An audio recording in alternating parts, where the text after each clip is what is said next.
24/25 की रात्रि, जिस रात्रि में होलिका जली थी, थाना रामकोट क्षेत्र के रामेश्वर धाम मंदिर में रहने वाले पुजारी श्री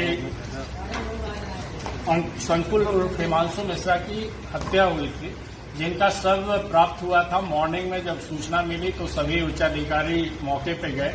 चूंकि प्रकरण एक पुजारी से संबंधित था और मंदिर में यह घटना हुई थी, इस प्रकरण को अत्यधिक गंभीरता से लेते हुए कई टीमों का गठन किया गया था और सभी तरीके से मुखबिरी और इलेक्ट्रॉनिक सर्विलांस के आधार पर इसमें टीमों को लगाया गया था घटना को वर्कआउट करने के लिए।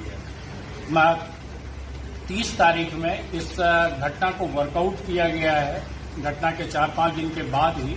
और घटना का जो कारण सामने में आया है वो ये आया है कि जो हत्यारा है वो रामदेव वाजपेयी, वो भी ब्राह्मण है और मंदिर में ही वो भी सेवादार की भूमिका में जाता था, पूजा पाठ करता था, मंदिर में साफ सफाई करने का प्रयास करता था, लेकिन पुजारी से इनकी नहीं बनती थी। पुजारी इनको देख करके गाली गलौज कर देते थे और जो पुजारी जो थे वहां पे उनके बारे में एक आम धारणा थी कि ये जवान से तेज थे, कभी कभी बदतमीजी भी कर जाते थे। तो जो हत्यारा रामदेव वाजपेयी था उसने घटना के रात में भी ये मौके पे गया था और वहां इसका पुजारी से पुनः झगड़ा हुआ था। ये वापस आया अपने घर पे और फिर वो बांका लेकर के दोबारा रात में गया करीब 1:30 बजे के आसपास और उसने ये घटना की है। पूछताछ में सभी चीजें पूरी तौर पे स्पष्ट तौर पे सामने आ गई हैं। मोटिव घटना का आपसी लड़ाई झगड़ा था और घटना में जो आला कत्ल था वो बरामद कर लिया गया है और पूरी तौर पे घटना के सभी बारीकियों को हम लोगों ने जांच पड़ताल कर ली है और संबंधित इस प्रकरण में तत्काल चार्जशीट प्रेषित की जाएगी और सभी आवश्यक हत्या की घटना का आज हुआ है, क्या कहेंगे? देखिए, 26 मार्च को जो गुमशुदगी थाना मिश्रित पर लिखाई गई थी,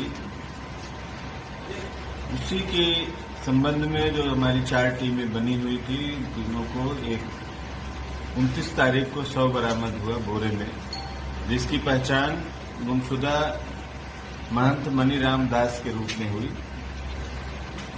टीम ने जब इस पर आगे कार्रवाई शुरू की तो यह तथ्य प्रकाश में आया कि भौड़पुरवा गांव की रहने वाली एक महिला, जिसका कि नाम गंगा देई और छोटी बिटिया है, उसके यहाँ इस महंत का आना जाना था।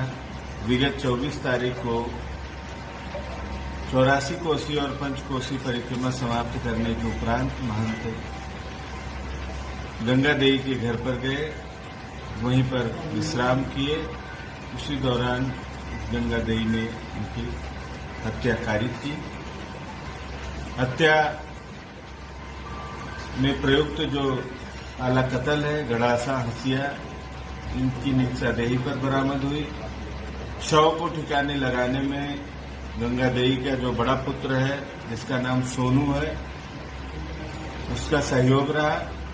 हत्या कारित करने के बाद जब सोनू, जो कि एक ई-रिक्शा चलाता है, ई-रिक्शा लेकर रात में घर आया तो माँ बेटे दोनों मिलके महंत के शव को घटना जहां कारित की गई घर पर, वहां से लगभग 600-700 मीटर दूर बोरी में भर के सलीके से लाकर झाड़ियों में फेंक दिया गया। रात में इनकी गिरफ्तारी की गई, माँ बेटे दोनों की। इनकी निशानदेही पर आला कत्ल बरामद हुआ। इनको माननीय न्यायालय के समक्ष